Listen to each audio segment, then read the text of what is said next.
പണ്ടൊക്കെ ചക്കയുടെയും മാങ്ങയുടെ സീസണായി കഴിഞ്ഞാൽ എൻ്റെ വല്യമ്മ എപ്പോഴും വീട്ടിലുണ്ടാക്കുന്ന ഒരു കറിയാണ് ചക്കക്കുരു മാങ്ങ ഉണക്ക ചെമ്മീനൊക്കെ ചേർത്തിട്ടുള്ളൊരു സ്പെഷ്യൽ കറി. ഈ കറിയും കൂട്ടി ചോറുണ്ടാലുണ്ടല്ലോ ഒരു 10-30 വർഷം പുറകിലോട്ട് അങ്ങോട്ട് പോയിട്ട് നമ്മുടെ കുട്ടിക്കാലത്ത് എത്തും കേട്ടോ.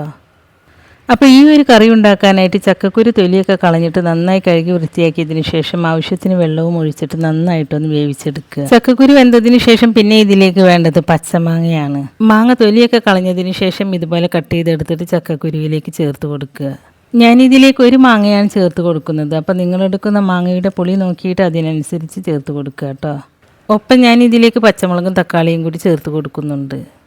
പിന്നെ ഇതിലേക്ക് 1/2 ടീസ്പൂൺ മഞ്ഞൾപ്പൊടി, 1 ടീസ്പൂൺ മുളക് പൊടി, ആവശ്യത്തിന് ഉപ്പും കറിക്ക് ആവശ്യമായ വെള്ളവും ഒഴിച്ച് കൊടുത്തിട്ട് നന്നായിട്ടൊന്ന് മിക്സ് ചെയ്തതിന് ശേഷം മാങ്ങ വെന്ത് വരുന്നത് വരെ അടച്ച് വെച്ചിട്ട് വേവിച്ചെടുക്കുക. മാങ്ങ വെന്ത് വന്നതിന് ശേഷം തവി കൊണ്ട് കഷ്ണങ്ങൾ ചെറുതായിട്ടൊന്ന് ഉടച്ചെടുക്കുക.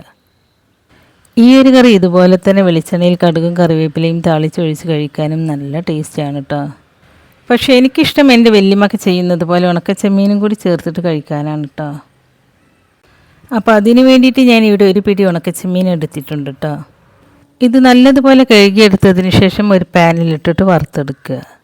ചെമ്മീൻ വറുത്തെടുക്കുന്ന സമയത്ത് പാൻ നന്നായിട്ട് ചൂടായി വന്നതിന് ശേഷം ഇടയ്ക്കൊന്ന് തീ ഓഫ് ചെയ്ത് കൊടുക്കുക.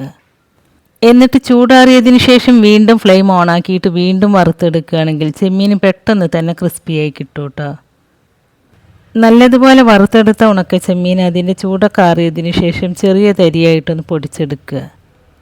എന്നിട്ടത് ഈ കറിയിലേക്ക് ചേർത്ത് കൊടുത്തിട്ട് നല്ലതുപോലെ ഒന്ന് മിക്സ് ചെയ്തെടുക്കുക. ചെമ്മീൻ ചേർത്ത് നല്ലതുപോലെ മിക്സാക്കി എടുത്തതിന് ശേഷം ഫ്ലെയിം ഓഫാക്കി കൊടുക്കുക.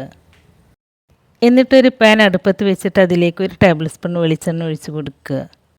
എണ്ണ നന്നായി ചൂടായതിന് ശേഷം അതിലേക്ക് കടുകും വറ്റൽമുളകും കറിവേപ്പിലയും ചേർത്ത് കൊടുത്ത് താളിച്ചെടുത്തതിന് ശേഷം ഈ കറിയിലേക്ക് ഒഴിച്ച് കൊടുക്കുക. അപ്പോൾ ഗൈസ് നല്ല ടേസ്റ്റി ആയിട്ടുള്ളൊരു കറിയാണിത്. നിങ്ങളെല്ലാവരും ഇതുപോലെ ഒന്ന് ഉണ്ടാക്കി നോക്കൂ കേട്ടോ. ഉണ്ടാക്കി നോക്കിയിട്ട് അതിൻ്റെ അഭിപ്രായം അറിയിക്കാനും ലൈക്ക് ചെയ്യാനും സബ്സ്ക്രൈബ് ചെയ്യാത്തവരുണ്ടെങ്കിൽ സബ്സ്ക്രൈബ് ചെയ്യാനൊന്നും മറന്നു പോകരുത് കേട്ടോ. അപ്പോൾ ഇൻഷാല്ലാ പുതിയ റെസിപ്പീസുമായി ഞാൻ വീണ്ടും വരാം. താങ്ക്